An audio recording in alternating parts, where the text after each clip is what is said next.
Hello and welcome to Occupied Thoughts, a podcast brought to you by the Foundation for Middle East Peace. I am Sarah Ann Minkin, Director of Programs and Partnerships at the Foundation. Today is March 1st, 2024, and I am truly delighted to be here with Nour Joudah, one of FMEP's 2024 Palestinian Non-Resident Fellows. This is our first official podcast together with you as fellow Nour, and I am so glad you're here. Thank you. Thank you for having me. So I want to start with your formal biography to give our listeners a glimpse into the breadth and the depth of your work. Nour Joudah is an assistant professor in the Department of Asian American Studies at UCLA and a former President's and Andrew W. Mellon Postdoctoral Fellow in Geography at UC-Berkeley. Dr. Joudah completed her PhD in Geography at UCLA in 2022 and wrote her dissertation, Mapping Decolonized Futures, Indigenous Visions for Hawaii and Palestine, on the efforts by Palestinian and Native Hawaiian communities to imagine and work toward liberated futures while centering Indigenous duration as a non-linear temporality.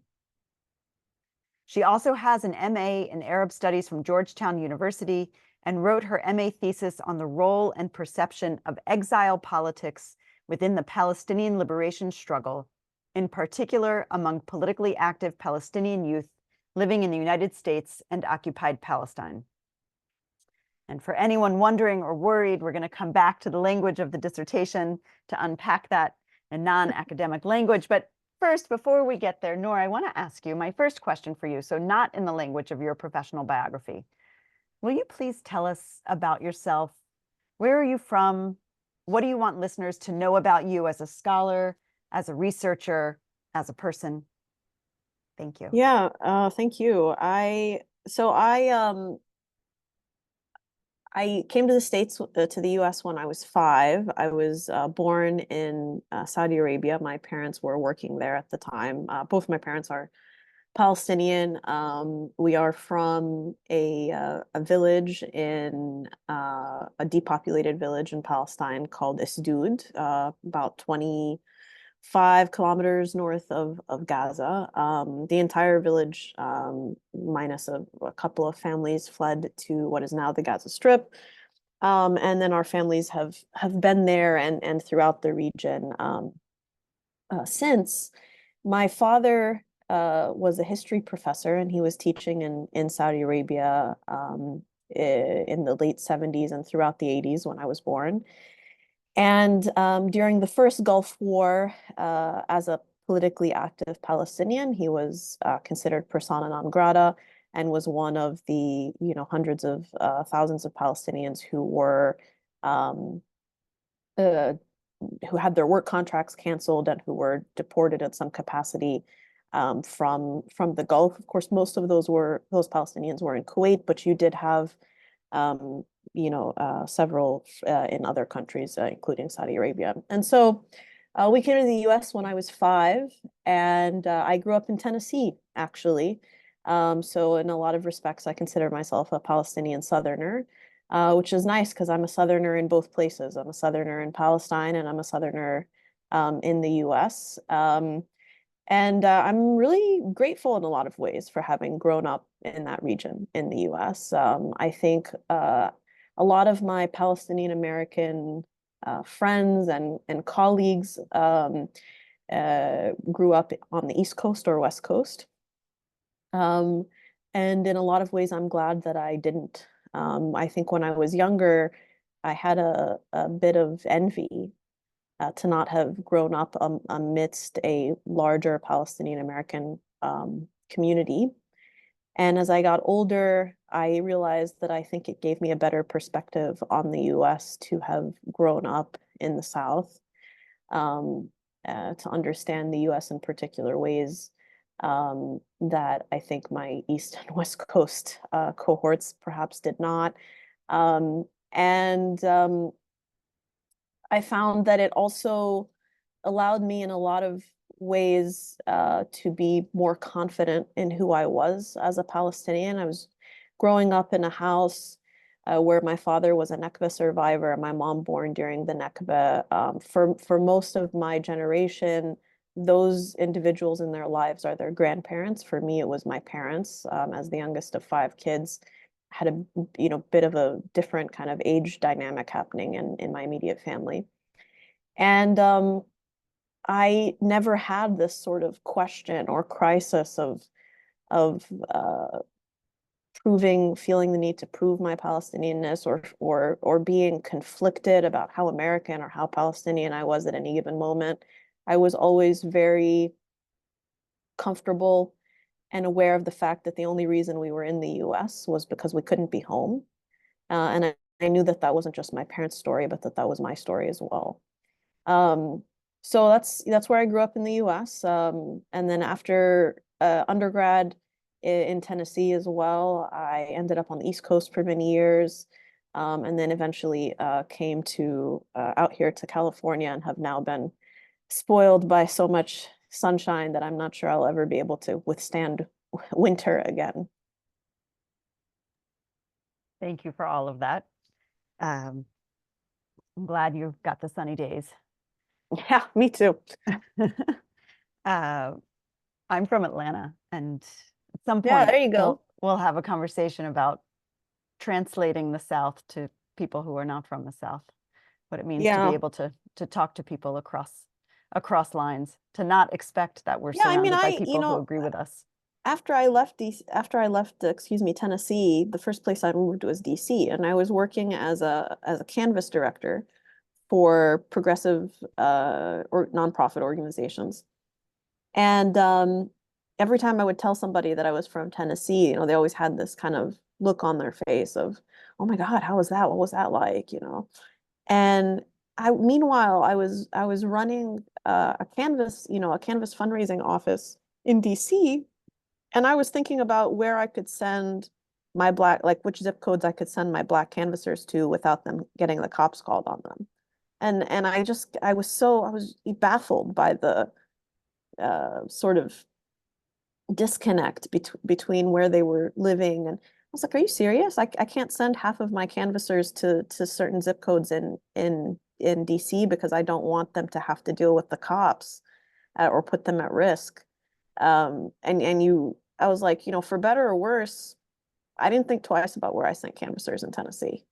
I was like, there are a lot of other things going on. It's not a pass at anything that happens in the South. But if you think you're exempt to anything going on, you got to be crazy. And I think something that we've seen, fortunately, certainly not fortunately in the sense that there's been any violence, but fortunately something that we've seen as a result of the attention towards so much police brutality in the US in the last, decade, has been so many people realizing that this is not subject to geographic location, right? George Floyd in Minnesota, Ferguson, St. Louis, and so on. And I think that that's done a lot for the conversation. And that, those kind of things, as a geographer, those types of things are also very important on a global scale. We tend to really pigeonhole certain problems to certain spatial localities, and of course none of that is realistic, because we're all living in these global systems and subject to these global systems that are significantly more encompassing of our lives and the problems within them than any one region or state. Thank you for that. That is the perfect entry into my next question, which I wanted to ask specifically about your research. So you went from political canvassing and whatever else you did, many other things, to becoming a geographer. So will you talk to us a little bit about your work and about what questions you're trying to answer in your work? And I should preface that by saying, I read this sentence about your dissertation in the beginning. So you wrote about the efforts by Palestinian and Native Hawaiian communities to imagine and work toward liberated futures while centering indigenous duration as a non-linear temporality. So talk to us about your research, but what is indigenous duration as a non-linear temporality? Sure. Okay, so a couple of things. I think, I came to geography as a discipline, and now I'm not even housed necessarily in a geography department, though that's certainly my work, but largely because I was always someone that thought spatially. And I think that this is not unique amongst Palestinians. We grow up very much thinking about space, the spaces that we can access, the ones that we can't, the ones that we're from and can't get back to. And so this has always been a very sort of central component in my life and the discourse around place and space, right? And so I think it was natural in some ways for me to end up in geography, and in other ways, it was a discipline that was perfect for me because it allowed me to take all of the critical theory I wanted and merge it with every other social science, right? So I jokingly tell my students that geography is just a smattering of all of the other social sciences they take, and then you can add space to it, and that's how you get the discipline. So we don't have a formal canon, and so it's really nice in that respect. I think for me, it gives a lot of flexibility. The research specifically from the dissertation and what will sort of morph into a book project now really has to do with the idea that we are surrounded by a sense of fatalism, right, around the future of settler states and the future of indigenous peoples. That those futures are a fait accompli. It is what it is, and it was this awful thing that happened in the past. But you know, land back is a myth, decolonization is a myth. All of these things in a sort of settler society are just us, you know, bleeding hearts talking for the sake of talking, but that there's no actionable premise behind the imagination, right? That's occurring. And so I really wanted to push back at that, but also look at how the communities themselves are pushing back sort of at that premise and discourse, because the reality is that sort of this idea of indigenous duration, right? The ongoing presence of indigenous communities, that despite attempts at elimination, despite genocide, indigenous communities still exist. The ultimate reality of settler colonialism is that it fails constantly. And the presence and survival of indigenous communities is its biggest failure, right? Because it is unable to hide in our presence and in our existence. It's unable to hide that there was a before. And so when we look at that and when we approach research with an ethic that does not treat indigenous survival as indigenous survival despite something, but we look at indigenous life and indigenous creation and indigenous imagination, we're also challenging the settler attitude and settler experience of time, or settler temporality, that the future is a given of a particular thing. And when we look at the question of linearity, when we say nonlinear temporalities, what we're really talking about is how we experience time, right? The idea that most of us, but particularly indigenous communities, right, experience time in a linear format. This thing happened, and then this thing happened, and this thing happened, and we go from, you know, point A to B to C, is a myth. We experience time simultaneously, all at once, past, present, and future. If we look at what's happening today in Gaza, or what was going on with the Unity Intifada in 2021, we feel all of those moments at once. In the same breath that I mourn for Gaza, I mourn for I've mourned for my aunts and uncles in the 60s. I mourn for 2014. But I'm also thinking about the future. I'm thinking about all of those kids that are going to survive and what tomorrow looks like for them. So it's really also taking this question of our experience of time and how that impacts our lives and how that impacts the imaginations and the projects that we work on. So I look at mapping projects specifically. I look at what it looks like to archive indigenous spatial knowledge, to take colonial records and make their purpose something else. So projects like Palestine Open Maps and what it means to digitize the British survey maps and to conduct mapathons and go around the world and have communities vectorize and bring to life these maps and label them. And then projects, of course, like Palestine Land Society's village reconstruction competition, where Palestinians are quite literally mapping onto the future and designing how villages can be reconstructed, destroyed villages. And then in Hawaii, looking at projects of land restoration, so actual sort of land back projects, but also ones that involve teaching youth traditional farming practices, the revival of Hawaiian language efforts, looking at also similarly archiving spatial knowledge, Hawaiian spatial knowledge, so looking at things like the Kapuka database or the Papakilo database that comes out of the Office of Hawaiian Affairs. So getting a sense of how these projects for these communities are examples of ways to not only imagine futures, but for us to understand mapping as a generative practice and not just as a practice of trying to record something that already exists, right?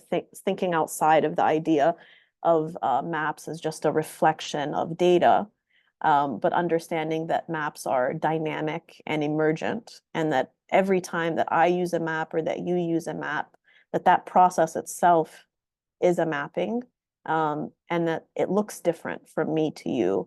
And so we're constantly sort of creating these maps and these spaces that we live in.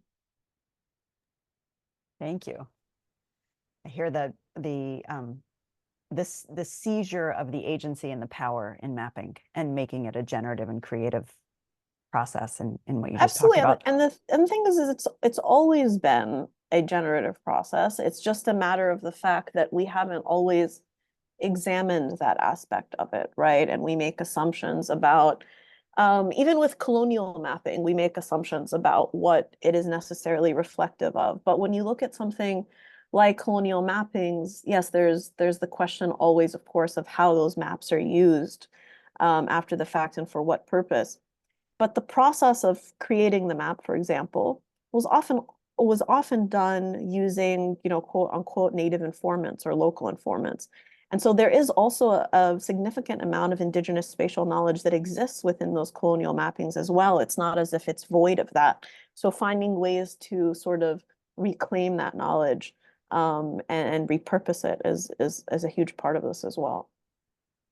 So powerful, and I'm excited to learn more from you over this year. But I want to ask you, you started by talking about or maybe not started, but when you talked about the non-linearity of time, you talked about the convergence of mourning. And your father is a Nakba survivor, your mother is Nakba generation, born during, and here we are in 2024, and you have family in Gaza. And I want to ask you to talk to us a little bit, if I may, about this moment in time for Palestinians. Like, if you could say something about what this moment in time, what this moment in history means for Palestinians and for Palestine. I mean, I think, if I'm being honest, there's a lack of ability to grasp any sense of eloquent wording, perhaps, that is not given the time to write. I think we have privilege as academics, certainly, that we get to kind of write and edit and re-edit our thoughts. But in speech, one becomes incredibly overwhelmed. And I mean, I think what we have witnessed over the course of the last 5 months, in some respects, I hate to say, unfortunately, we've all known was coming. I've said, and many others have said for years, that it's going to get worse before it gets better. I will certainly concede that I didn't necessarily think it would get quite this bad.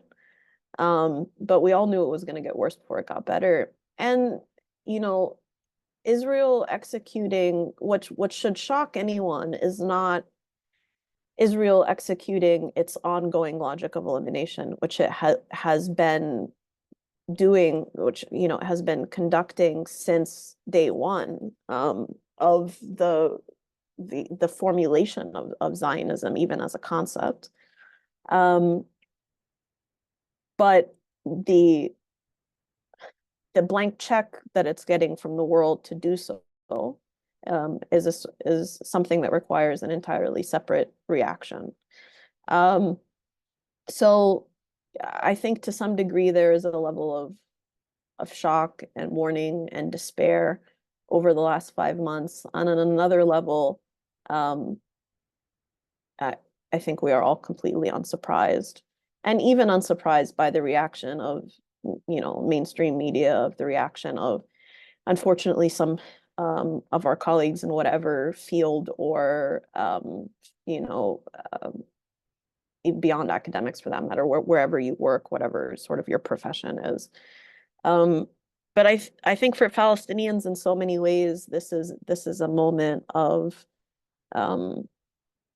realizing that we have only ourselves. Because for as much beauty and appreciation for all of the solidarity that so many around the world have shown, and certainly are more representative of the morality and the humanity on this planet beyond their governments, regionally speaking, politically speaking, this has been an affirmation to Palestinians that there is no state in the region that can be relied on as an ally, and that if we want our freedom, we have to take it ourselves, whatever that is going to look like. So I'm going to leave that at that. Thank you for that. I feel grateful and lucky for myself and for our audiences that we are going to get the benefit of getting to talk to you over the coming year. You're going to be a fellow with FMEP for 2024, and what that means is that we're going to do programming together and conversations, podcasts, webinars. So I want to ask you, as my last question, what do you most want FMEP's audiences to know or to think or to be challenged by right now? I think the most important thing right now is do not be fatalistic. I know it's an incredibly, incredibly difficult thing to do in this moment, but if we are going to ask the 2 million people in Gaza and the 3 million in the West Bank and the millions of Palestinians around the world to still find a way to look forward, to have continued sumud, steadfastness, that goes back to this question of indigenous duration. Sumud is certainly that version of it in the Palestinian context. Then the rest of us, cannot operate in a world of fatalism. Do not make the assumption, do not consider the givens that media and that your governments are giving you as such. Question every bit of it and insist that there is another path forward. And you can do that armed with information and armed with knowledge. And so hopefully with the programming we'll be able to do in the coming year, we can, add to that discourse and add to sort of people's thinking and conversations, and do our best to also, inshallah, hopefully in a post-ceasefire scenario, be able to lift some voices specifically from Gaza and from the region to be the ones to tell those stories. Hopefully, that would be incredible. Nour, thank you so much for taking the time to join me today. Thank you for having me. And look forward to the year. Me too, so much. And I want to thank our listeners for tuning into this episode of Occupied Thoughts. Please make sure to check out our website, www.fmep.org, For resources related to this podcast, for lots of other rich content related to Palestine and Israel, you can see our earlier programs with Nour. And please also make sure that you're subscribed to this podcast to stay up to date. You can find us on iTunes, SoundCloud, or Spotify. You can watch video versions of our podcasts, including this one on YouTube. And with that, I am Sarah Ann Minkin, signing off until the next episode of FMEP's Occupied Thoughts. Take care.